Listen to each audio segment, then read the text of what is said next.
Le Trésor est votre consommation et aujourd'hui on s'intéresse aux objets qui pourraient demain changer nos vies avec comme chaque mercredi Dorothée qui nous a rejoint. Ravi de vous retrouver ma chère Dorothée. Alors aujourd'hui vous allez nous parler innovation. Vous êtes allé pour nous au salon Vivatech qui vient d'ouvrir ses portes. C'est l'un des salons de l'innovation les plus importants au monde et vous avez sélectionné plusieurs objets. Alors on ne le voit pas mais vous êtes debout.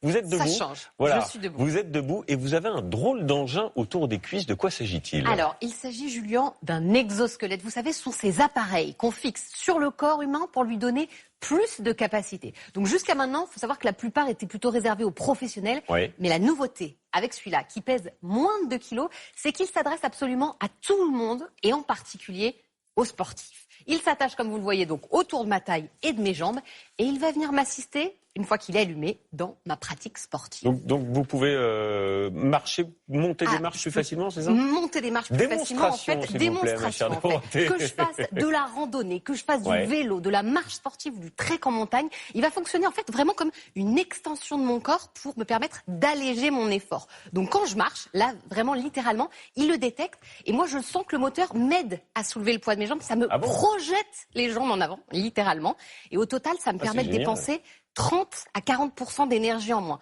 Ça a quand même 17 km d'autonomie, donc ça peut vous permettre de faire un effort sportif un petit peu plus long, par exemple d'aller en montagne jusqu'à ce point de vue que vous n'aviez jamais vu, tout en gardant vraiment une liberté de mouvement, puisque regardez d'ailleurs, je peux vous rejoindre. Allez, venez me rejoindre. Et m'asseoir. Vous êtes prête pour le Mont Blanc, là, non ? Pour partir à l'ascension du Mont Blanc. J'ai peut-être pas les bonnes chaussures, mais sinon je suis prête. 17 km, je sais pas si en autonomie, je sais pas si ça tient, mais en tout cas, il va falloir un petit peu plus. Pour une petite partie.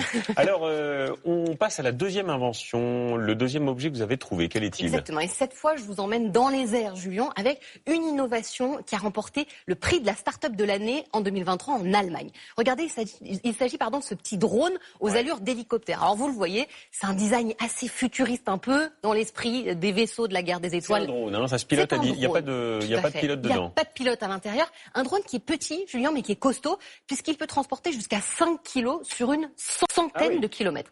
Il a été conçu, ce drone, pour livrer des médicaments ou des aliments dans des zones reculées, difficiles d'accès. Par exemple, au Malawi, c'est l'UNICEF qui l'avait utilisé pour acheminer des médicaments.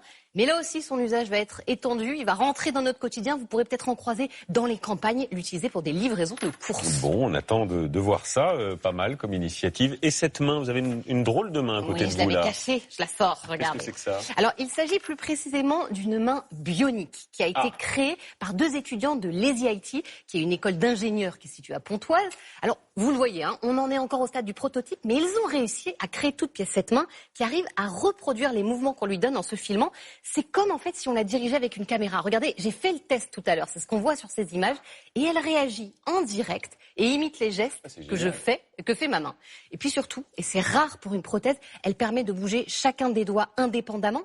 Donc à terme, Julien, elle pourrait être utilisée, on l'a dit, comme une prothèse pour des personnes qui ont été amputées, mais même aussi pour des opérations chirurgicales à distance. Rendez-vous dans quelques années. Merci Dorothée, c'est formidable. Ces initiatives, c'est à découvrir au salon Vivatech qui vient d'ouvrir ses portes à Paris. Vivatech. Vivatech.